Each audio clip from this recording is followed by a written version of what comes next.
Good evening, and welcome to Pakistan Today News from our New York studio. I'm Victoria Lane. We begin with developments in the Middle East, where the Donald Trump administration has sent a peace plan to Iran, signaling potential progress toward ending nearly a month-long conflict. In a significant move, Iran has announced it will allow non-hostile oil vessels to pass through the Strait of Hormuz, a key global energy route. The decision has already eased international concerns, with oil prices dropping shortly after the announcement. Diplomatic efforts are gaining traction, with Pakistan reportedly playing a facilitative role in possible talks. However, despite these positive signals, tensions remain high, and no formal ceasefire agreement has yet been finalized. In a related development, Pakistan's offer to mediate between the United States and Iran is being seen as a sign of growing diplomatic confidence. Speaking at a Capitol Hill symposium, experts highlighted Islamabad's emerging role as a stabilizing force in a volatile region. They pointed to Pakistan's strategic location, large population, and expanding global connections as key strengths. Analysts also stressed the importance of shifting Pakistan-US relations beyond traditional security cooperation toward trade, investment, and broader economic engagement. Structural reforms within Pakistan were also identified as essential for attracting foreign investment and ensuring long-term stability in bilateral ties.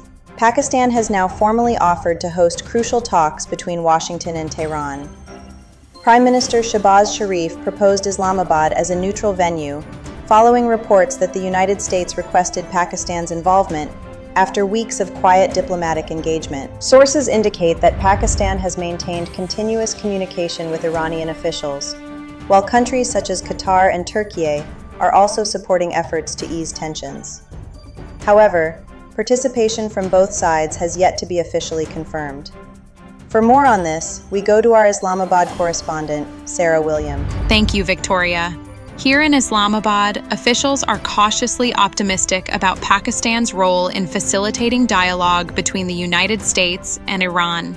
Government sources say back-channel diplomacy has intensified in recent weeks, with Pakistan acting as a bridge between both sides.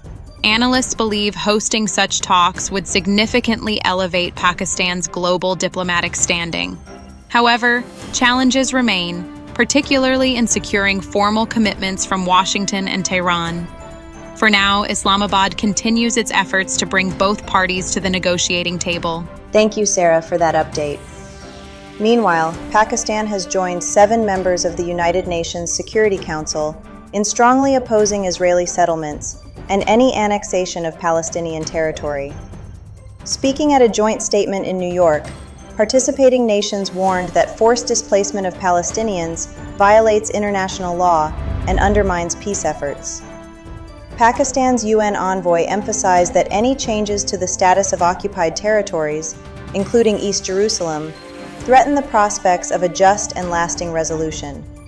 Israel, however, has reiterated that it will continue its military operations until its objectives are achieved, further complicating the regional situation. In another major escalation, the United States is considering deploying around 3,000 troops from its elite 82nd Airborne Division to the Middle East. Reports suggest the move is aimed at strengthening military readiness amid rising tensions with Iran. At the same time, Israel has launched a wave of strikes targeting sites in Isfahan and other locations.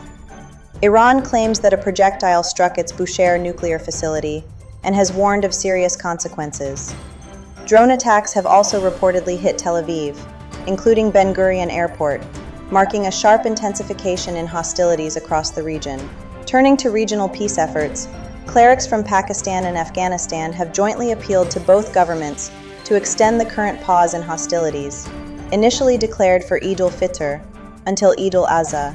The appeal, signed by religious scholars and tribal leaders, calls for a peaceful environment to allow pilgrims to perform Hajj without disruption. It also urges both nations to pursue diplomatic and social initiatives to foster long-term harmony between Islamabad and Kabul. And finally, in a domestic update, Federal Railways Minister Hanif Abbasi has said that a combination of mechanical faults and human error likely caused the derailment of the Karachi-bound Tezgam Express near Lodran last night. 26 passengers were injured, one of them critically, but no fatalities were reported due to swift rescue operations. The minister acknowledged the challenges posed by an aging railway fleet, noting that many coaches are decades old and in need of urgent maintenance. An inquiry has now been ordered to determine the exact cause of the incident. That's all for now. You're watching Pakistan Today News. I'm Victoria Lane.